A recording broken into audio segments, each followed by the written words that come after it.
సముద్రంలో రాత్రిపూట ఒక నౌక దారి తప్పిపోయింది. దారి తప్పిపోయి ఏదో ఒక దిశకు అది ప్రయాణాన్ని కొనసాగిస్తుంది. అందులో ఉన్న వారందరూ హైరాణ పడిపోతున్నారు. కొంతసేపటి తర్వాత దూరాన ఒక లైటు వారికి కనిపించింది. అప్పుడు అందరూ ప్రశాంతంగా, అబ్బా, దూరాన మనకు ఒక లైట్ కనిపిస్తుంది, ఆ దిశగా ప్రయాణిద్దాం, అక్కడ తప్పకుండా నగరం ఉండి ఉంటుంది, అక్కడి నుంచి మనం ఎటు పోవాలో గమ్యాన్ని నిర్దేశించుకుందాము అని వారు ఆ వైపున ప్రయాణం చేసి తర్వాత తమ గమ్యాన్ని చేరుకున్నారు. వేమన పద్యాలు కూడా అచ్చం ఆ లైట్ హౌస్ లాంటియే. దారి తప్పిన మన జీవితాలకు దిక్సూచి లాంటివి, దారి దీపాలు లాంటివి. అలాంటి అద్భుతమైన వేమన పద్యమే మనము ఈరోజు వినబోతున్నాం. మామూలుగా వేమన గారు ప్రజల్లో పాతుకుపోయినటువంటి అసమానతలు, అస్పృశ్యత, ఇలాంటి భావాల గురించి ఎక్కువగా పద్యాలు రాశారు. కానీ ఈ పద్యం మాత్రం కర్మ సిద్ధాంతాన్ని తెలియపరిచేటటువంటి పద్యం. హంగుమీరదాను యతుల జన్మంబుల నరసి చెప్పునెంత వారికైన ఆడకాడకను నతిశయమై వచ్చు విశ్వదాభిరామ వినురవేమ. ఎంతటి వ్యక్తికైనా, ఎంతటి మహానుభావునికైనా, పేదవాడికైనా, ఎవ్వరికైనా కానీ గత జన్మ కర్మ ఫలిత ఆధారంగానే ఈ జన్మలో అతని యొక్క జీవితం నిర్ణయించబడుతుంది. అతను గత జన్మలో చేసినటువంటి పాప పుణ్యాలు తప్పకుండా వెంటబడతాయి. ఆ కర్మానుసారంగానే అతను తర్వాతి జన్మను ఎత్తుతాడు అని ఈ పద్యంలోని టూకీగా ఒక భావం. పూర్వం శ్రావస్తి నగరంలో సారమేయుడు అనే ఒక ధనికుడు ఉండేవాడు. అతను పెద్ద వ్యాపారి. వ్యాపారంలో కోట్లు గడించాడు, చాలా ధనాన్ని పోగేశాడు. కానీ అతనికి ఉన్నటువంటి పెద్ద భవనంలో ఒక మారుమూల గదిలో ఎవ్వరికీ తెలియకుండా ఆ ధనాన్నంతా దాచిపెట్టాడు. అది తన కొడుక్కి కూడా చెప్పలేదు, భార్యకి కూడా చెప్పలేదు, ఎవ్వరికీ చెప్పలేదు. అతను చాలా పిసినారి.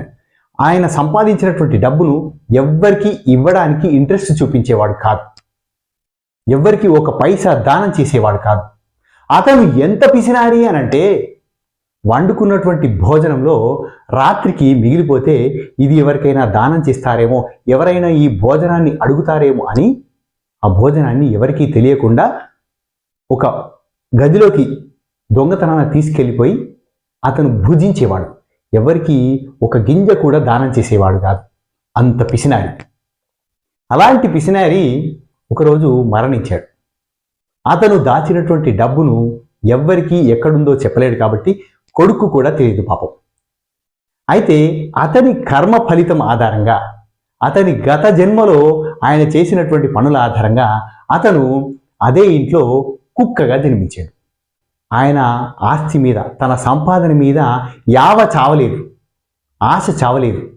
ఆయన ఎప్పుడు అదే ఇంట్లోనే అతను డబ్బు దాచిపెట్టినటువంటి గది చుట్టూ కావలి కాస్తూ తిరిగేవాడు. ఎవ్వరూ ఆ ధనాన్ని ముట్టుకోవద్దు, ఎవ్వరికి కూడా ఒక పైసా చెందవద్దు అని చెప్పేసి దానికే కావలి ఉండేవాడు. ఆ పాపం అతని కొడుక్కి తండ్రి సంపాదించినటువంటి ధనము ఎక్కడుందో తెలియదు కాబట్టి అతను కూడా వ్యాపారం చేసుకొని బ్రతికేవాడు. ఇలా ఉండగా ఒకరోజు బోధిసత్వుడు వారింటికి భిక్షాటనకు వచ్చాడు. భిక్షాటనకు వచ్చినప్పుడు బోధిసత్వుని చూసినటువంటి కుక్క మొరగడం ప్రారంభించింది. అది తదేకంగా మొరుగుతూనే ఉంది. అప్పుడు ఆ కుక్కను చూసిన బోధిసత్వునికి, ఈ కుక్క గత జన్మలో ధనవంతుడైనటువంటి సారమేయుడు, ఆయన ఇదే ఇంట్లో అతను సంపాదించినటువంటి ధనాన్నంతా దాచి ఉంచాడు, ఆ గత జన్మ ప్రభావం చేత ఈ ఇంట్లోని కుక్కగా జన్మించి ఆ ధనానికి కాపలా కాస్తున్నాడు.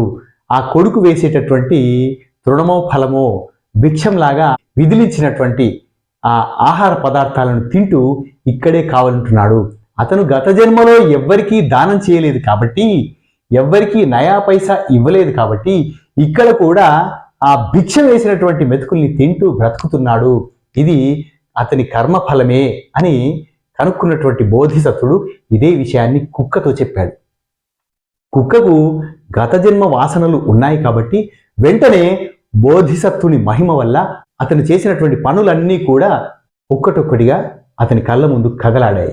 బాధపడి బోధిసత్వుడి కాళ్ళ మీద పడి వేడుకున్నాడు, అయ్యా, నేను చేసింది చాలా తప్పు, ఇప్పుడు పోయిన జన్మలో నేను చేసినటువంటి కర్మానుసారంగా ఈ జన్మలో కుక్కగా జన్మించి కుక్కలాగా ఈ ఇంట్లో పడి ఉండి వారు పెట్టినటువంటి మెతుకులు తిని బ్రతుకుతున్నాను. నేను సంపాదించినటువంటి డబ్బు ఎవ్వరికీ ఉపయోగపడలేదు, ఆఖరికి నా కొడుకు కూడా ఉపయోగపడలేదు. నేను ఇంత సంపాదించి ఏం లాభము?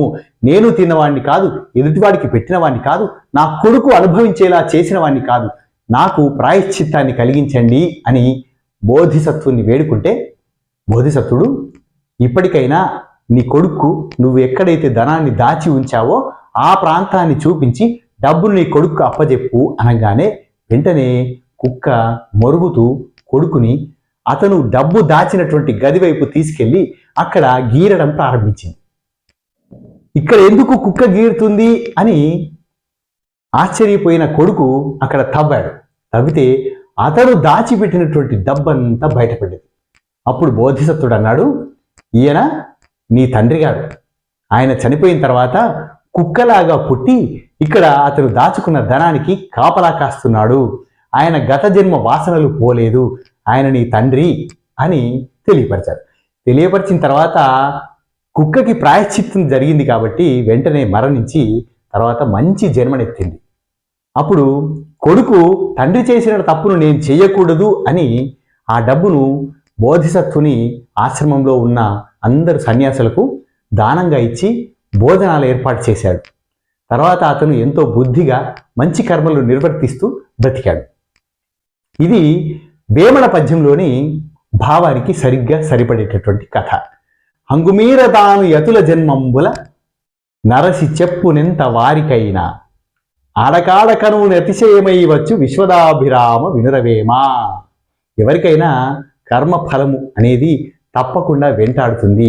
మనం చేసే కర్మలు పుణ్యఫలాలై ఉంటే మనకు వాటి ఫలితము తప్పకుండా అందుతుంది. అదే మనము క్రూర కర్మలు నిర్వర్తించినట్టయితే తర్వాతి జన్మలో మనం అంతే క్రూరంగా జన్మనెత్తి ఆ కర్మ ఫలితాలని అనుభవించడం తథ్యం అని వేమన గారు ఈ పద్యం ద్వారా మనకు చెప్పదలుచుకున్నారు. అలాగే ఈ కథలోని సారం కూడా అంతే. ఇలాంటి అద్భుతమైన వేమన పద్యం, ఇలాంటి అద్భుతమైన కథతో పోల్చుకుంటూ అది మన జీవితాలకు దారి దీపాల్లా ఎలా ఉపయోగపడతాయో మరో వీడియోలో మరోసారి చర్చించుకుందాం. అంతవరకు సెలవు. ధన్యోస్మి. శుభం భూయాత్.